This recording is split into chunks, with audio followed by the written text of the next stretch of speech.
Sentir versus pensar. Creatividad versus matemáticas.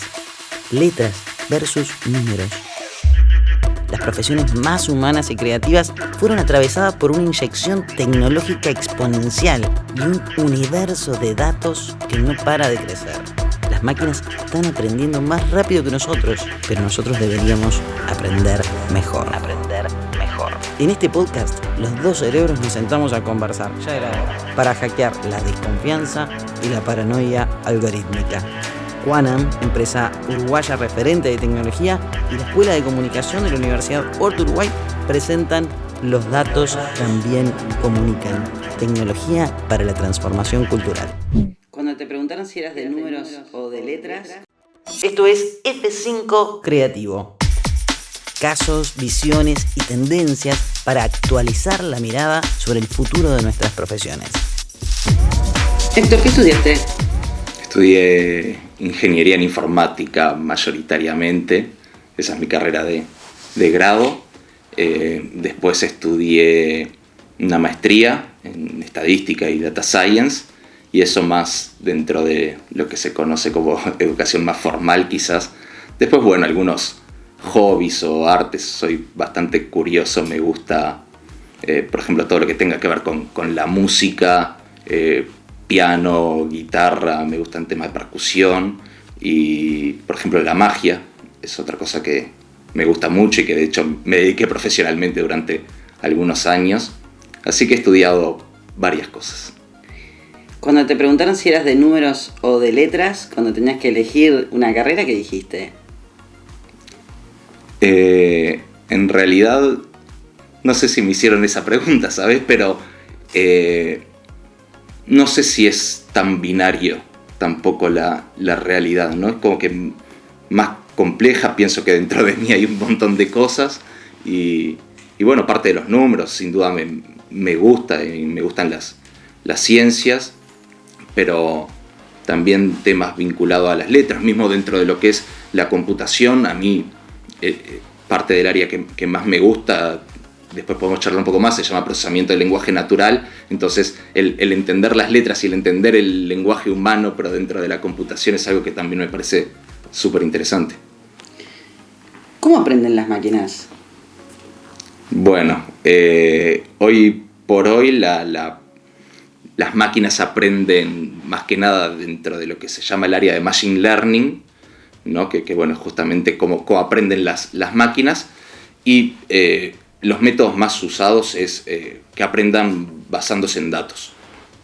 Las alimentamos con fuentes de información, imagínate sábanas de datos y algún patrón. Dentro de lo que es el Machine Learning, lo más común es tratar de predecir algo, ya sea una variable, digamos, numérica continua, como puede ser el salario de una persona, los ingresos, quizás la edad, no sé, cualquier variable numérica que se te ocurra, o variables discretas, como puede ser un problema de clasificación, dar un préstamo o no, si en esta imagen es un perrito o es un gatito, o cualquier problema que nos sirva para clasificar, que pueden ser dos clases, como los ejemplos que te dio, pueden llegar a ser más de dos, obviamente. Y lo que se suele hacer es darle datos. Imagínate si queremos predecir los ingresos de una persona, quizás la edad, la profesión, el barrio, estudios, trabajo, hace cuántos años que está en el trabajo, etcétera, etcétera, y se le da el dato de cuánto gana.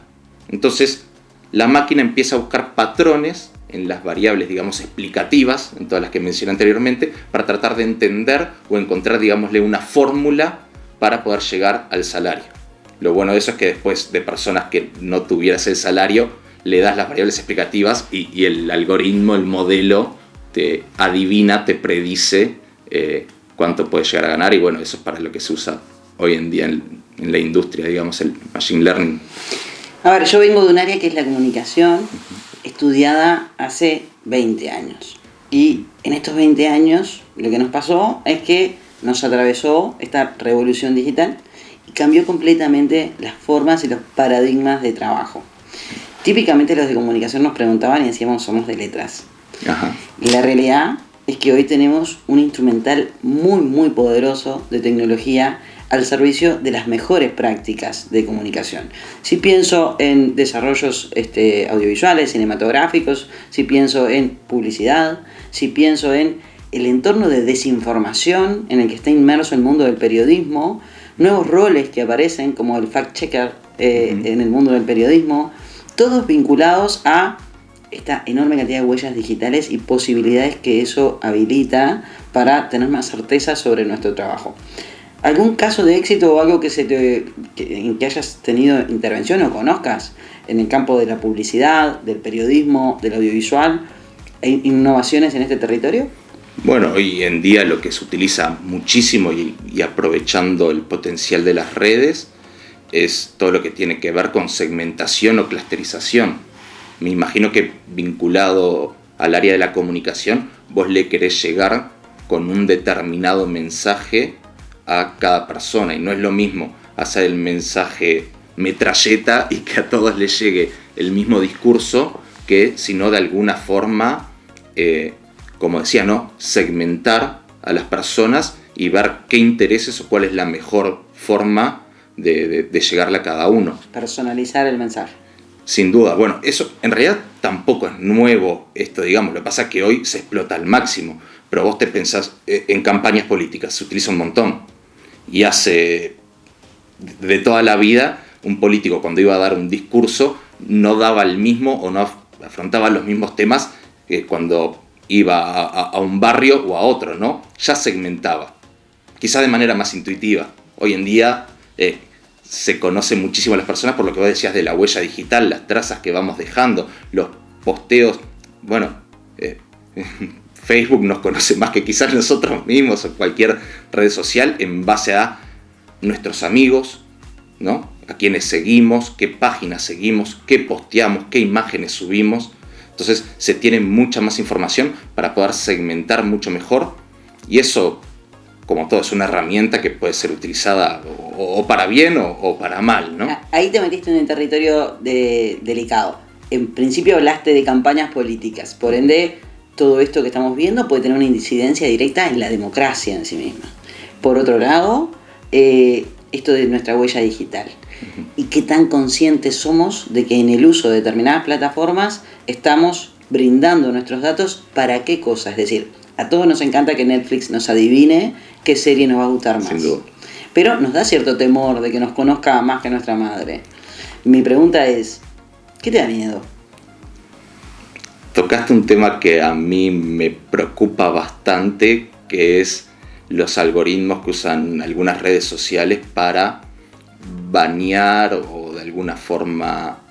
Salió ayer que bajaron de varias redes sociales a Bolsonaro, a Trump también le pasó, y más allá de que podamos estar de acuerdo o no, que un privado o una empresa decida qué puede decir o no, de alguna forma censure o no a un presidente, esas cosas me parecen un poco quizás complicadas, pero bueno, sin irnos de tema, lo que decías, a mí no me molesta mucho que Netflix me conozca para recomendarme series, pero además a Netflix no le importa realmente quién soy yo, no creo que individualice a Héctor Cotelo. No, Héctor Cotelo está dentro de un segmento de personas que le preocupa determinadas cosas y que tiene determinados intereses y le gustan las películas de Rápido y Furioso, ¿tá? Pero sí creo que es fundamental que ahí haya transparencia, ¿no?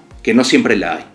Pero entonces yo quizás estoy dispuesto a dar determinada información de mí a cambio de buenas recomendaciones, porque determinados productos o servicios, si yo cuando estoy scrolleando el feed de mi red social no me interesan, prefiero que no me las muestren, o cuando te hacen alguna llamada media incómoda para ofrecerte algo que no tiene nada que ver contigo, estoy dispuesto a que me conozcas más, pero siempre y cuando esté claro para mí qué haces con esos datos. Y bueno, si yo sé y eso es transparente, puedo elegir si dártelos o no con un poco más de confianza, ¿no?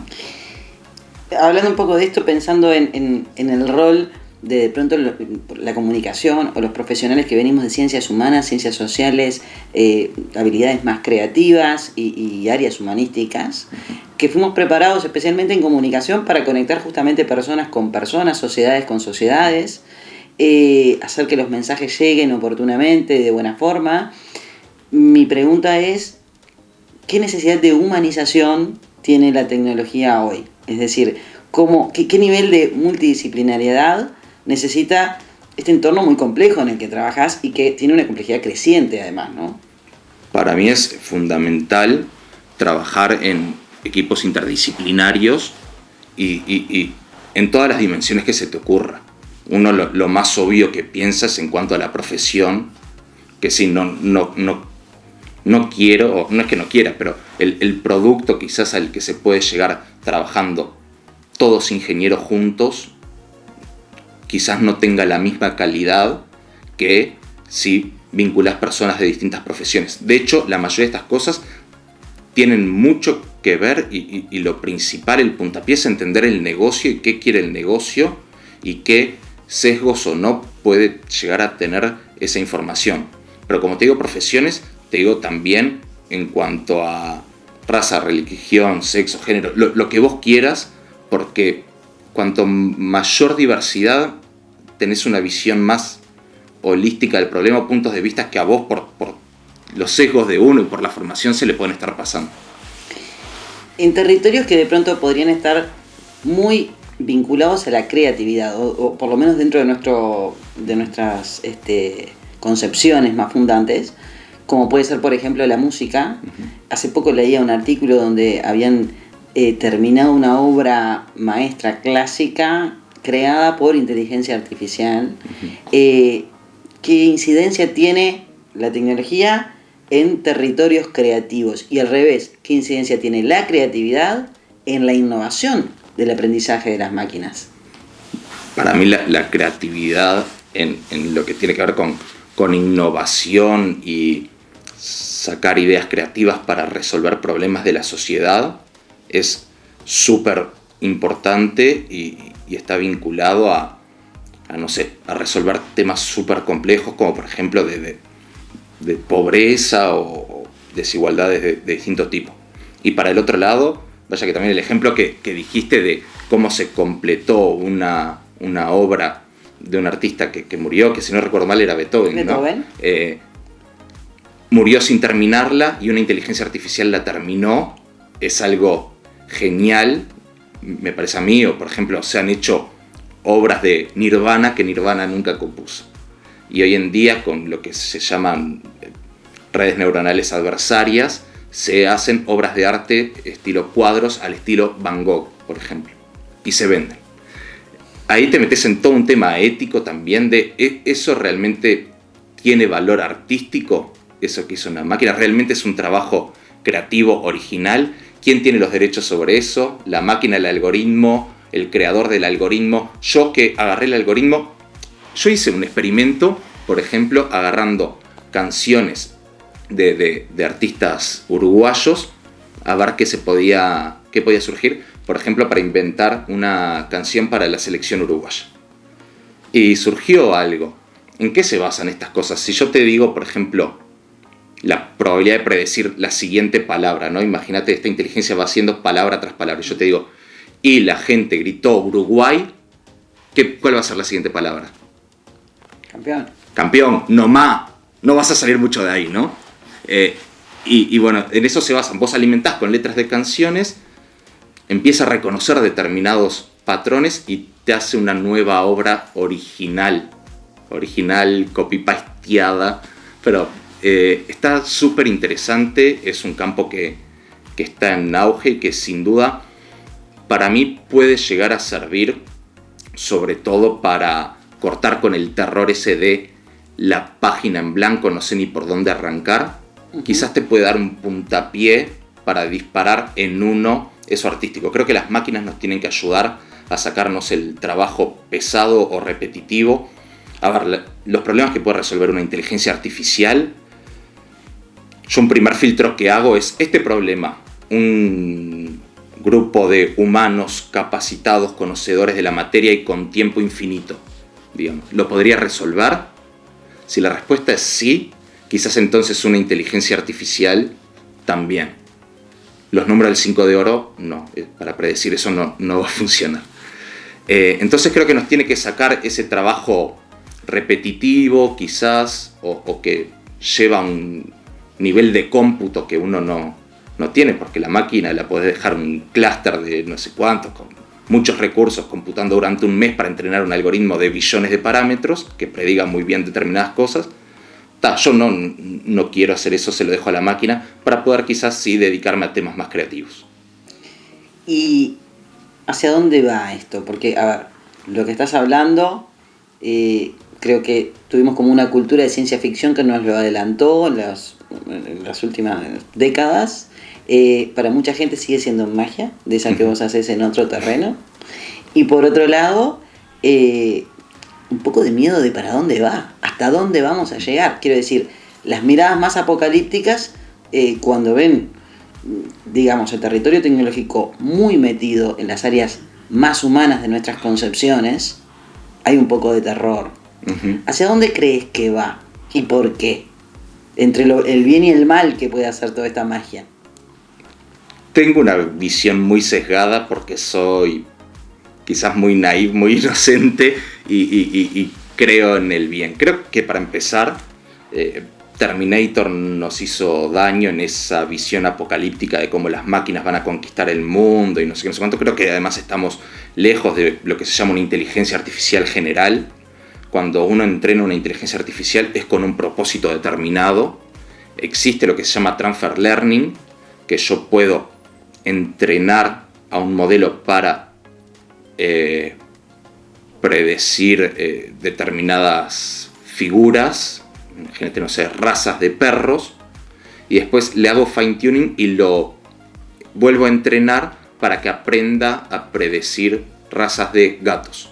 Y aprovecho el entrenamiento previo que se hizo. Eso se utiliza mucho también en los lenguajes. Se entrena un modelo para comprender temas del inglés y después yo aprovecho eso para poder aplicarlo al español, pero tengo que fine-tunearlo, tengo que hacerle esos ajustes.